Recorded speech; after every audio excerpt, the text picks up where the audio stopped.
Hey there, and welcome to the A.D.K channel. It's just me, Dave, today. Unfortunately, no Andy or Kirk, but I do have with me Rage from the band Kaine. Hi, Rage. How are you today? Hello, I'm good. How's things? Yeah, not too bad, not too bad. Thank you for speaking with me this evening.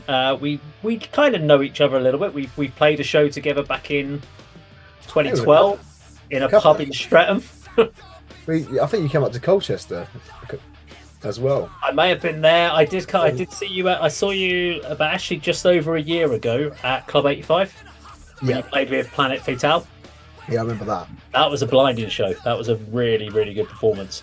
That was actually the start of me starting to do videography. I actually went there to test the camera out that night, Mhm. and that's when I had one camera. I now have six cameras, and then that started doing Metal to the Masses, and that started doing videos and music videos, and then that started doing an A.D.K channel. So I can blame you for everything. There you go. Yeah, we were the test subjects. You were the test subjects that time.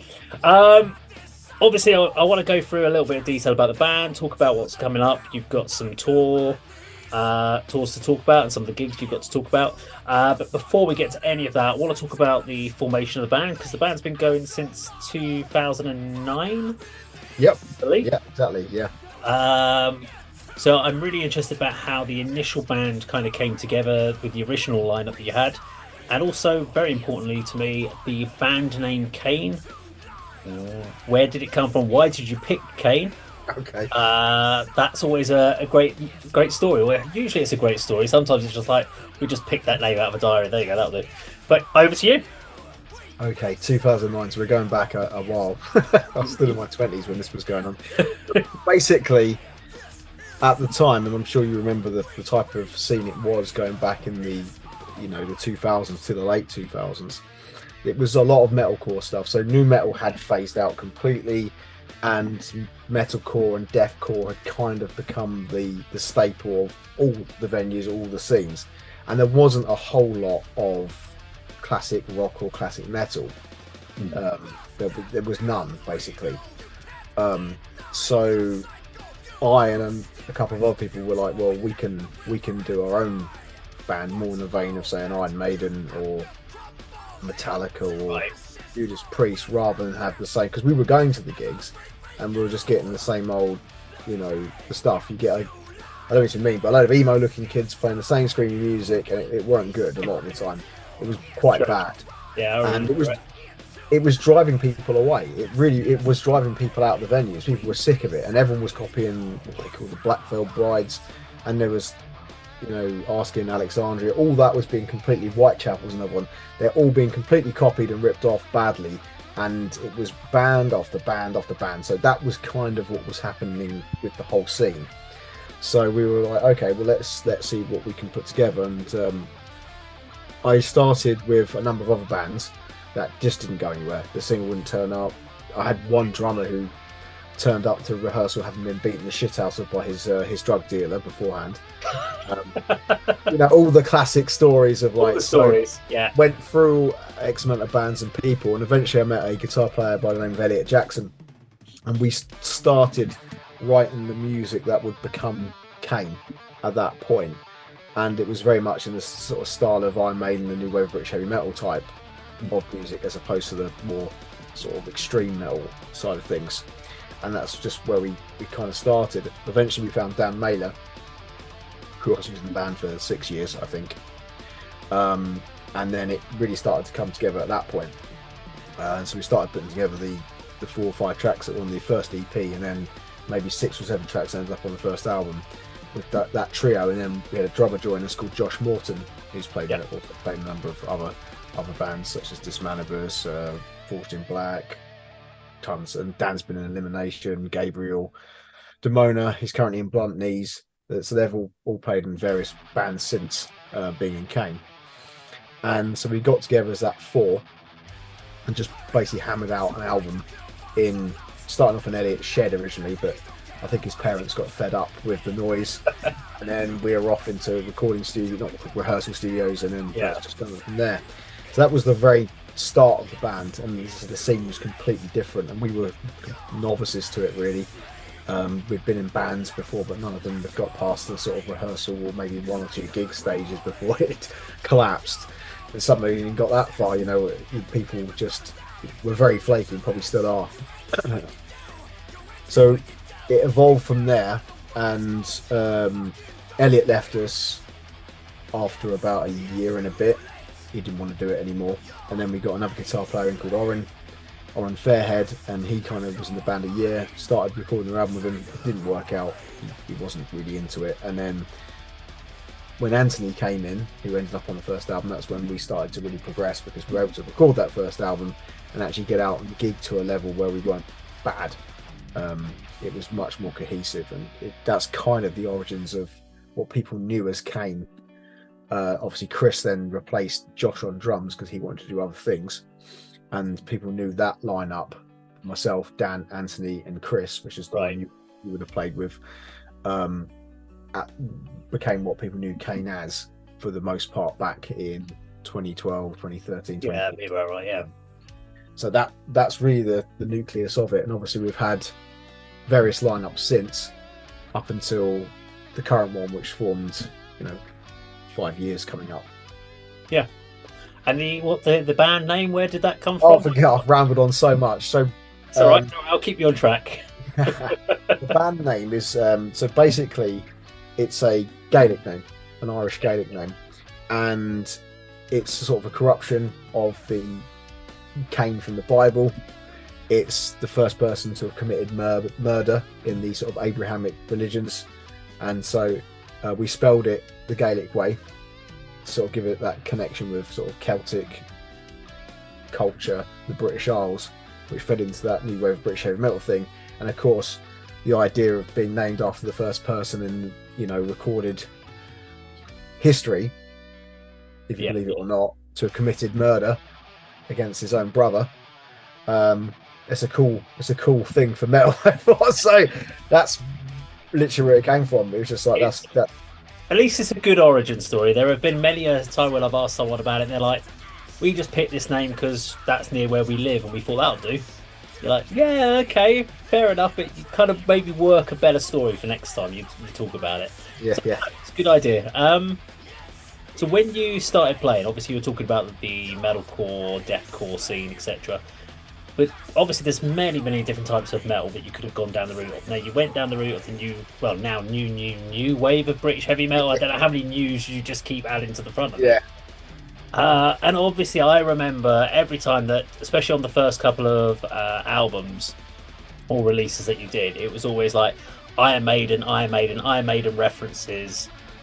Every time we talked about Kaine, it was like Iron Maiden was the reference point that you would refer to you as. Yeah. Was that something you thought specifically when you started writing material, we want to kind of play in the style of Iron Maiden? Or was it just a case of that's just where it naturally kind of went when you started writing? I mean, our first album probably isn't that much like an Iron Maiden album, which is the strangest thing. It was all over the place in terms of, because we just wrote 10 songs we thought were cool. We knew what we wanted was to do traditional metal. We didn't want to do the newer forms of metal. We wanted straight up metal. And the reason that I always found the Iron Maiden thing a bit surprising, aside from the fact that we're from England and from a similar area, because obviously they were from the East End, we're from Essex, the comparisons for me really ended there, other than that we play an E standard, because we don't have to have too much dual lead guitar. We do have harmony guitars on the records and that, but live there was not so much dual lead stuff because I'm more of a rhythm player, and my rhythm guitar playing was much more in line with, say, a thrash metal rhythm guitar player, as opposed to saying a Iron Maiden's rhythm guitar playing. And obviously I never understood the comparison with my voice and Bruce Dickinson. I've never got it. I've just, other than maybe an accent thing, I just don't know. I mean, obviously Iron Maiden is one of my favourite bands, so I don't take offence to the comment. But at the same time, I would think that, okay, you can tell we've been inspired by it, but we're also inspired by Judas Priest. Yeah. There's just as much of Kaine DNA on the Painkiller album as there is on anything Iron Maiden did. And certainly albums like Kill 'Em All, Rust in Peace, there's all of that in there as well. But for some reason, the Iron Maiden thing was the one that people kind of latched onto more than any other. And again, I don't think I've ever sung like Bruce. I'm not a singer. I never have been. The only reason I ended up a singer in Kaine is because having worked with singers previously, all they did was leave bands, be a massive pain in the ass. So when we put Kaine together, it's like, well, if I'm shit, at least I'm in the band. Yeah. It turned out it was the right move because I would have had to get replacing singers every God. every other. Hard enough to replace drummers are difficult enough for singers. Yeah. So that's the only reason I ended up being a vocalist at all. And I was terrible to start off with, and I've ended up average. So it's progress. I mean, I would definitely say. I mean, I can hear. I think you go looking for it once people start mentioning it. You then start trying to find those comparisons. And yeah, there are odd bits there, but yeah, you're not doing like the whole big kind of push power metal vocal ranges of Bruce Dickinson, etc. And yeah, the dual guitar parts. I never quite got that. Maybe it's because when you talk about new wave of British heavy metal, most people can only name one band, and that's Iron Maiden, because they don't know a huge amount of metal bands from that era. So they go, oh, there we go, that's how we're going to lock onto it. Yeah. And I definitely say on the newer material, you've moved much further away from that kind of classic new wave of British heavy metal. There is still those influences there, but you're definitely pushing yourself into different directions on the most recent, like After Extinction, and of course Green to Grey, which was a great single. We really liked that on the A.D.K channel. Loved the video, even though when I watched your behind the scenes clips of it, I was like, what the hell are they filming? Why is there a step ladder there? This is weird.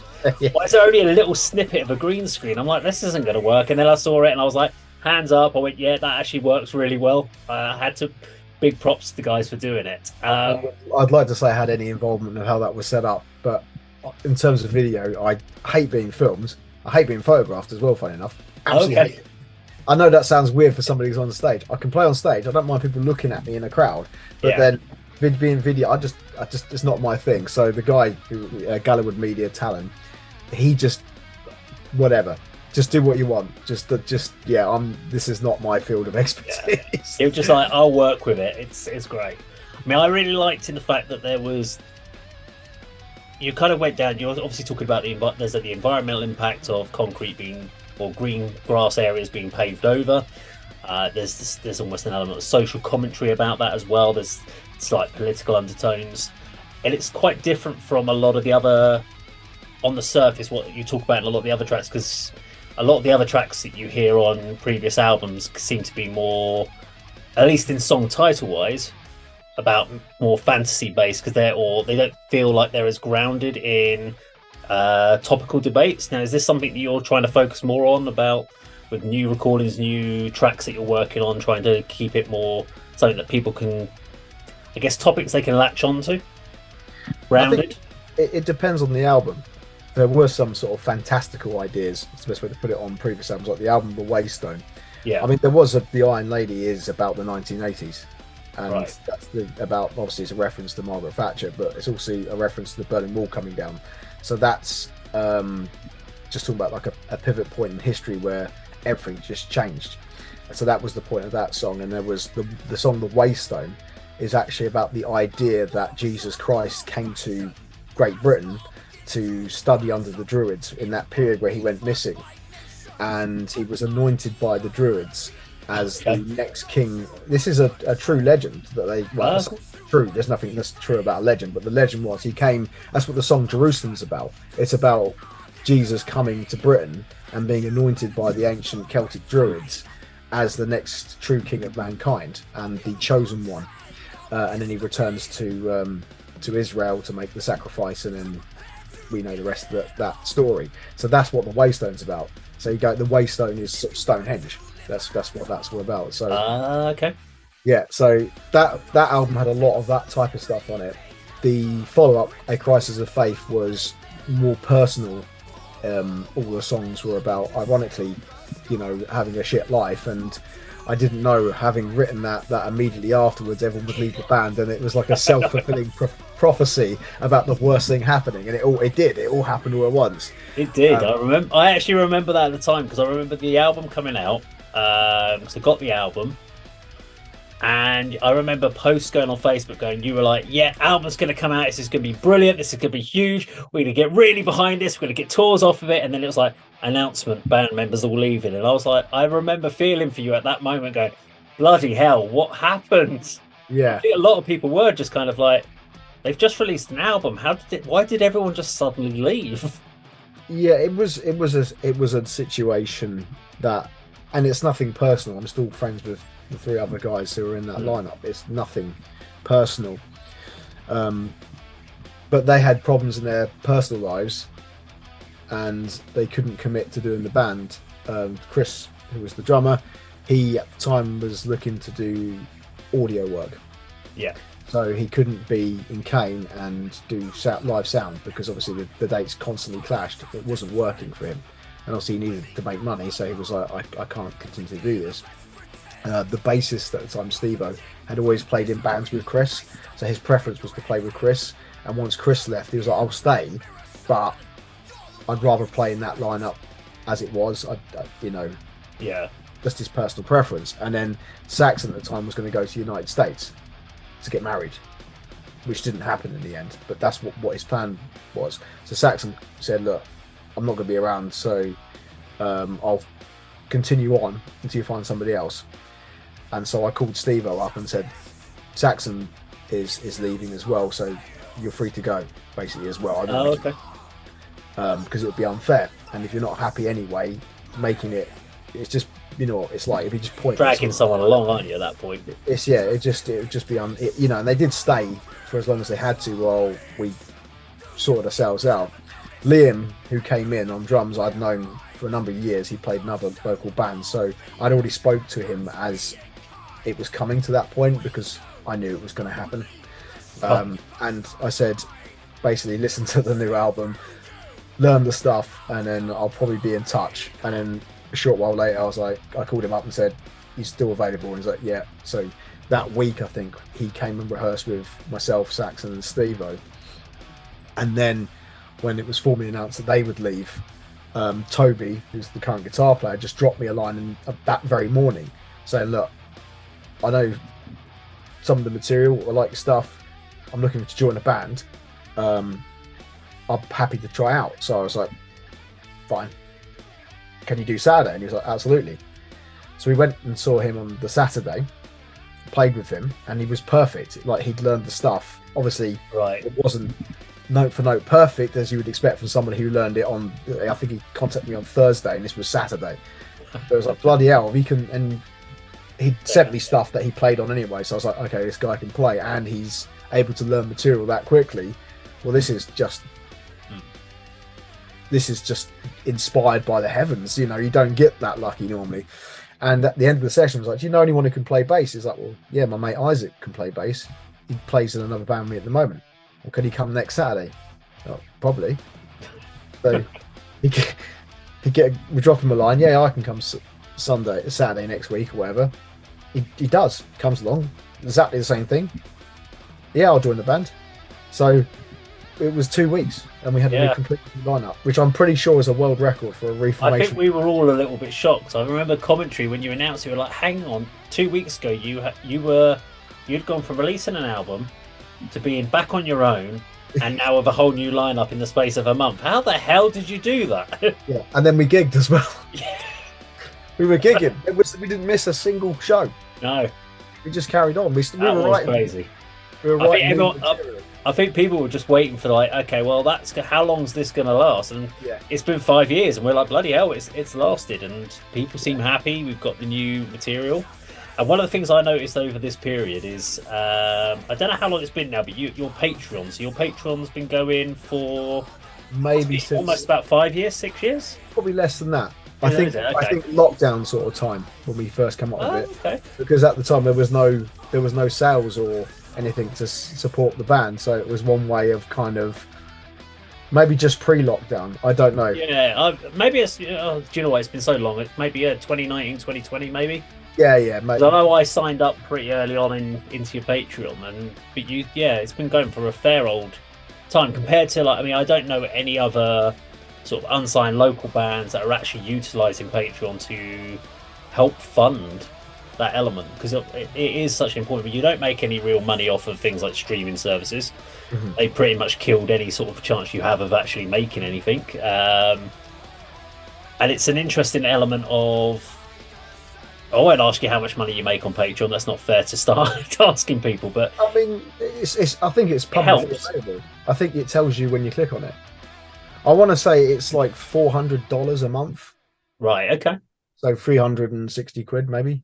That goes. I mean, that helps you with things like rehearsal time and stuff like that. So you've at least got some things being paid for. That it's not all just coming out your pocket. Because being in a band nowadays is just like hemorrhaging every bit of cash you've ever got.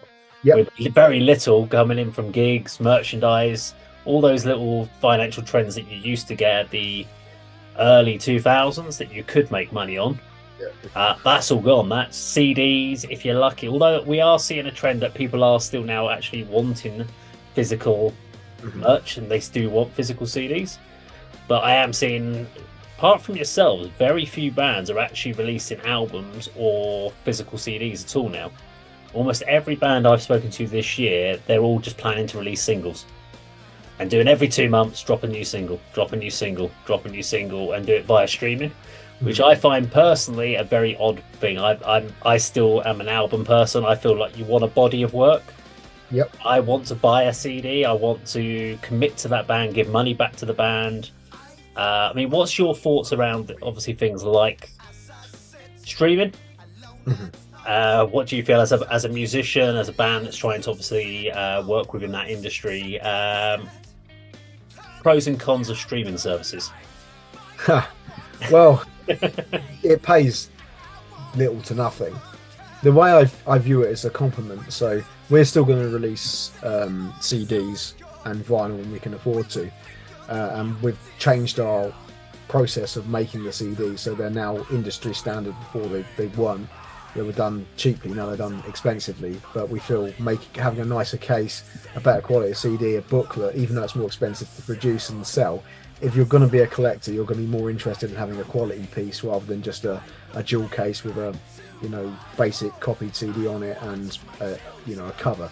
So we've kind of thought ahead and gone, right, it'll cost us a bit to start off with, but in the long run we think actually if people want to buy it, they're going to want a quality piece of merch, as opposed to, because now people don't have CD players at all, they just don't. So it's actually a collector's piece is what we're selling, because they can get the music online for nothing via Spotify, Bandcamp, it'll stream on there.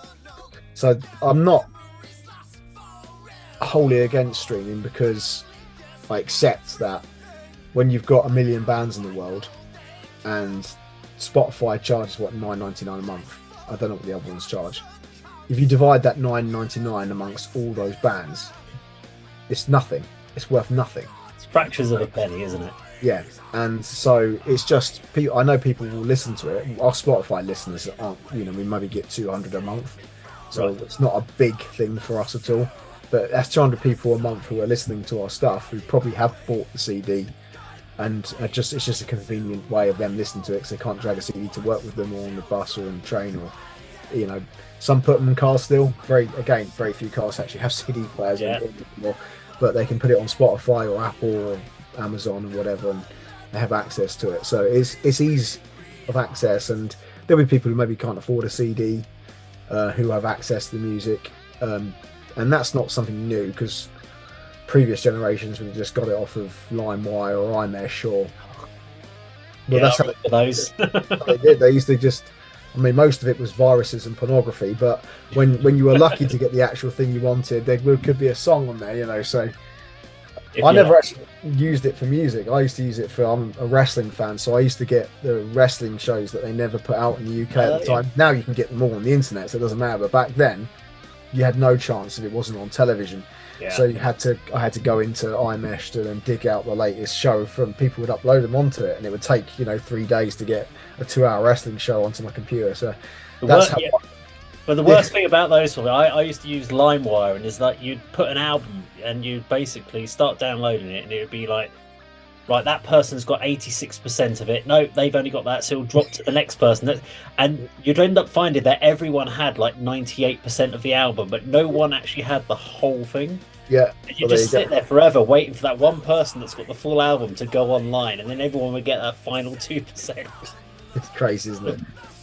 Kids don't know the world that they're living in nowadays. No. To be able to download a song instantly, Yes, instantly stream it. So, I mean, I guess you've had to go through a lot of challenges over the last 5 years, and I know you've done a lot more. You've had the new video that came out this year. You've been focusing on in a different plan this year with things like your Patreon packages have changed. You had the tour last year with was it Lillian X and Right Act, which was Right Act, sorry, yeah. Right numbers, yeah. And this year you're now, so you've got what's the tour you've got this year? It's with Chris Holmes, the Wasp guitarist, and Wasp guitarist, yes. First sort of 5 albums. So, and he did a couple more later on with them as well. So that should be fun. We weren't expecting that at all. We sort of put out the word saying, look, we'll be a support if anyone wants us, and it was all a resounding no, thank you. Like, okay, it's a bit shit, but that's like move on with it. And then again, much like the Lillian Axe offer, came out of the blue. Can you do it? Yeah, we'll do it. So, and you know, I do like Wasp, and it'll be fun to actually go and do that. I don't know the guy from Adam. I've never met him, but it'll just be fun. Could be a fun one to do. His backing band's really good. I've checked them out from their other bands. And okay. He's got a good band, so I'm looking. So what else have you got on the plan for the rest of 2023 then? So, in terms of Patreon, I'm currently actually putting the templates together to get the physical CDs out to everyone, because I am catching up with 2 years of COVID lockdowns and whatever else. So we've recorded it now, we've put it out digitally, now I'm just getting it out physically, and obviously budgeting around that, because obviously it does cost money to put things on CD. Getting the t-shirt sorted out for the debut album 10-year package. I'm trying to do something a bit more interesting with the 10-year package, so it's 6 CDs, I think, which is the original album, the one I remastered, a re-recording of 5 of the songs that we've already put out there, the instrumental demos, and the original version of the album with the guitarist that never made it to a recording before. Okay. Funny enough, the guy who replaced him had it. He had, because obviously he learned the songs by me sending him that version. So he still had it, and he was like, "Oh, do you know I've got this?" I was like, "No." He's like, "Yeah." So he sent it over, so that will be in the collection. I'm hoping to do like a proper box, so we could slide the CDs out of. And that'd be cool. Thank you for the people who've backed us over the last couple of years. Obviously, there's an EP of original songs, which is Extinction After, and we recorded them as we were doing the other album, but it wasn't like a conscious thing. These aren't 5 songs that weren't on the album.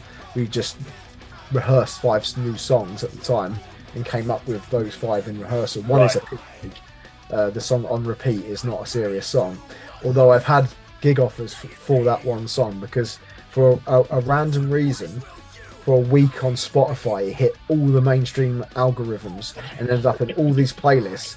And it's, I don't know if you've heard it, but it's me swearing my tits off about the music scene. How I haven't heard it. I'll have to check it out after this. We're slagging off the band Wet Leg, who recently won all these awards, who are fucking a dire band. Right. It's one of those classic, you know, their parents have paid for them to be successful. They've got all the hype, and they're acting like these. Oh, you know, we've done this all on our own. Fuck off, you have. And what really the worst thing is they can't play their instruments. Like the 2 front women are meant to be the band, but they actually have a backing band, and they can't play their instruments. They're fucking terrible, and they're the biggest rock band going at the moment. So it's a dig at them. It is. It's like, because, you know, I don't care. What are you going to do? Blacklist me? I'm not going to play a fucking Wet Leg. So it'll hit all those playlists with those bands in it. Right. They were so people were hearing the song is Chaise Long, which is their famous song, and this song is ripping the piss out of that song in the same fucking playlist. And so I got you must have been happy with that then. It was, and I was getting gig offers going, "Oh, can you play this indie night at such and such?" It's like, if you fucking listen to the rest of it. Yeah. The rest of the EP is like verging on death metal, and you're saying, "Come on, play this EP for us." It's like, I'd love to, but your audience is not going to be very happy when we rock up. Just turn up for one song. Yeah, to play it. When we play it, we never have a structure to it. It's just a piss take we do at the end of the set, so it can go in any direction, and it's often out of time, off key, and completely wrong. But that's the point of it. It sums up indie music, I think. So, any more ideas about, are you going to be doing any more music videos or anything this year? If budget's allowed, maybe do another one, maybe.